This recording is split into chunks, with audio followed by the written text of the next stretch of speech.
Hey y'all, Veronica here, and I'm back in the kitchen today. I actually have like a brief period where it's quiet in my house and I have some cooking that I need to do. So I thought I'd turn on the camera and just share with you a little bit of what I've been really interested in lately with meal prep. So right now I'm enjoying my morning beverage that I have every day in this wonderful cup that my best friend gave me. It says, "Our friendship is a gift from God." And it's so true because she's been my best friend for 35 years.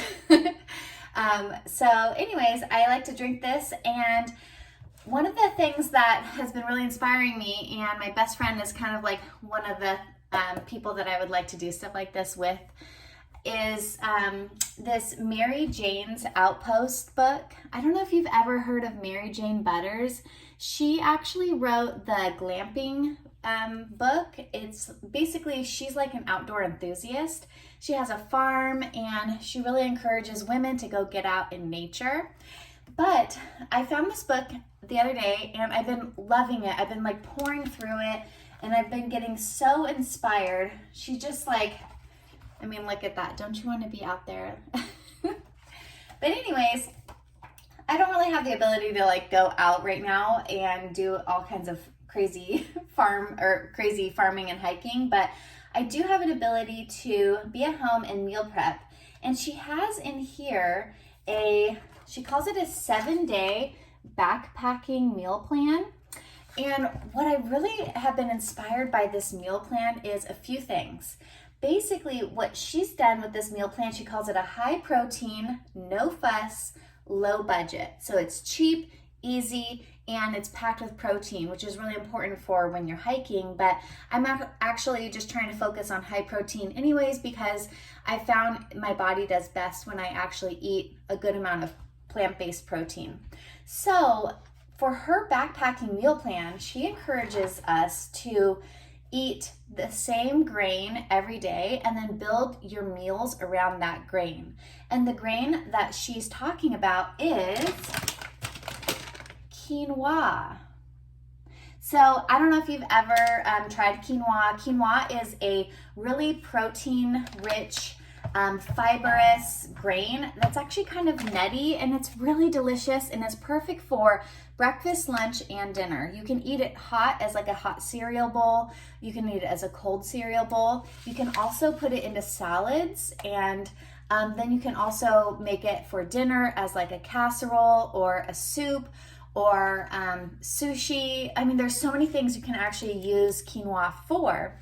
So what I got really inspired by Mary Jane Butters' 7-day meal plan here is that she's using quinoa in every meal. So she encourages you to just eat the same thing every day and then change it up with different flavorings and mix-ins and toppings, so that you don't get so bored of it. But it's so easy because it's kind of what I've realized with cooking. Sometimes it can be so overwhelming to actually like think about what you're gonna make and then prepare it, and then it's just like a lot of work, okay? But we still need to eat every day, and we need to eat healthy, nutrient-dense foods. So I like this idea of just kind of cooking the same thing every day for every meal for 7 days. I wanna see how that goes.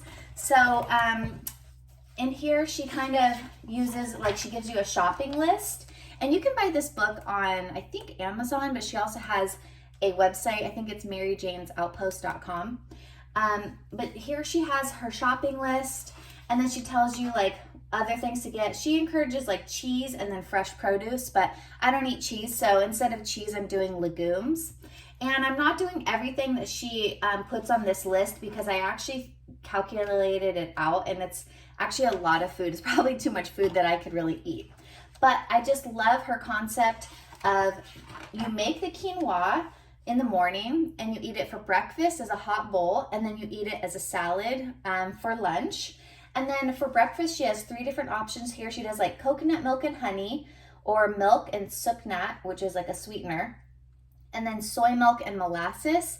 And then you basically put on some fruit. She uses apples, and then some dried fruit and nuts. And then she has all these different combinations for breakfast here snack and topping blends. So these are your snacks. It's a combination of dried fruit and nuts or seeds. So like sunflower seeds and currants, walnuts and raisins, peanuts and blueberries, cashews and cranberries. And then for lunch, she has these flavor blends, which she calls are basically spice mixes. She has like different flavors like Santa Fe blend, Greek blend, Kenyan blend, and then I think she has like 6 total or 7 total, which for me, I would just use my own spices that I already have instead of trying to make specifically what she's put in here in this book. Or like you can get spice blends at Whole Foods or Trader Joe's already blended for you. So she encourages you to just like make your own, but to be honest, that's probably a lot of extra work that I don't think is necessary because these days you can just buy the spice blends. But she says that all of these different spice blends really help dress up the quinoa and make it so you don't get sick of eating quinoa every day for every meal, because that kind of sounds a little overwhelming, but I can see her point here where if you mix up the flavors enough, and the point here is to not have to think about your food constantly all day long and getting so overwhelmed with like all these different options. You just basically have one grain, some seasonings, then some toppings. And by adding all those toppings and mix-ins, you're getting a lot of other nutrition from like the nuts and the fruit. And then another thing for her, when she's backpacking, she wild forages leafy greens, but instead I could go to the grocery store and just get some leafy greens. So I'm gonna try this concept of a meal plan this week. So that's why I wanted to make this video, to kind of introduce to you the idea of eating quinoa every day for every meal for a whole week to see how I feel. Quinoa is gluten-free and packed with protein, so I feel like this will be a great challenge for me. Let's see. Okay, so then what I went ahead and did yesterday is I went to Trader Joe's and I got 2 different bags of quinoa. I got one bag that I've already cooked up, which is just the white quinoa, and then I got this tri-color blend, which is a mixture of white, red, and black quinoa, and they all are pretty much the same in terms of nutrition and stuff. It's just kind of fun to have like different colors and different flavors. But I did something which I thought was so cool, which I used my Instapot right there, and I cooked up a whole pound of quinoa in 3 minutes in the Instapot.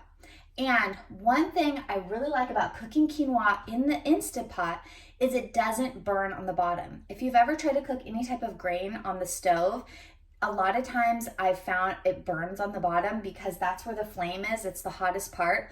But with the Instapot, that doesn't happen. It didn't happen for me. And I just put it on high pressure for 3 minutes. I did, 1 cup of quinoa and 1 1/4 cup of water or vegetable broth. And then I multiplied that times however many cups. I think I did 2 1/2 cups of quinoa, and then I did like 3 1/4 cup of water. I have it written down somewhere. I'll share it in the description below. But this is what the quinoa looks like after I cooked it. I have 3 of these size bags of quinoa. I put 2 of them in my freezer, so you can freeze quinoa, and then I put 1 of them in the refrigerator for this morning's breakfast. So after I'm finished with this video, I'm going to share with you how I'm preparing the quinoa as like a hot cereal bowl for breakfast. All right, so anyways, I hope that you enjoyed this little chat with me coffee morning video where I share with you my new inspiration, which is a super high protein, no fuss, low budget, low cost meal plan based around this really healthy grain, which is quinoa. Okay, so check out my follow-up videos. I'm going to be sharing with you how I'm cooking the quinoa for breakfast, lunch, and dinner. My goal is to eat quinoa for every meal for the next 7 days. We'll see how I do. I can't promise that that's exactly what's going to happen, but that's my goal because this is so healthy, and I'm getting like tired of constantly coming up with coming up with different meal ideas every day. I kind of want to just have like a really simple meal plan this week, and I really am wanting to focus on healthy eating. I want to limit my sugar intake. I want to eat a lot of protein. I want to eat a lot of leafy greens, and I want to eat a lot of beans. So if you're interested in joining this challenge with me, subscribe to my channel and like this video. And also, all members get first access to all of my videos, so consider joining my membership. It helps support my channel and keeps these videos coming to you. So I'll see you in the next video for how to cook quinoa for breakfast. Bye.